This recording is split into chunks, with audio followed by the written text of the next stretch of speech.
ইরানে গতকাল শুক্রবার অনুষ্ঠিত হয়েছে আলোচিত প্রেসিডেন্ট নির্বাচন। চলছে এখন ভোট গণনা। সবশেষ পাওয়া ফল অনুযায়ী ভোটের লড়াই এগিয়ে আছেন কট্টরপন্থী হিসেবে পরিচিত সাইদ জলিলি, যিনি দেশটির সর্বোচ্চ নেতা আয়াতুল্লাহ আলী খামেনির ঘনিষ্ঠ হিসেবে পরিচিত। আজ শনিবার সকালে ইরানের স্বরাষ্ট্র মন্ত্রণালয় কর্তৃপক্ষ এক বরাতে এই তথ্য নিশ্চিত করেছেন। নির্বাচনে জলিলের নিকটতম প্রতিদ্বন্দ্বী মাসুদ পেজেশকিয়ান। সংস্কারপন্থী প্রার্থীরা ইরানের রাজনীতির মূল স্রোতে এখনো লড়াই করার মতো অবস্থা তৈরি করতে পারেনি। মাসুদের ক্ষেত্রে তাই ঘটতে যাচ্ছে।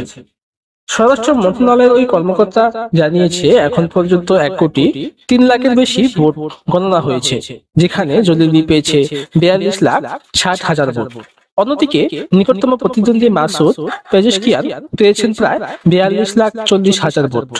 ইরানের এই ভোটে লড়াই করছেন আরো দুই কট্টরপন্থী প্রার্থী, যদিও তারা লড়াইয়ের পিছিয়ে আছেন অনেক, যার মধ্যে একজন মোহাম্মদ বাগের গলিবাফ।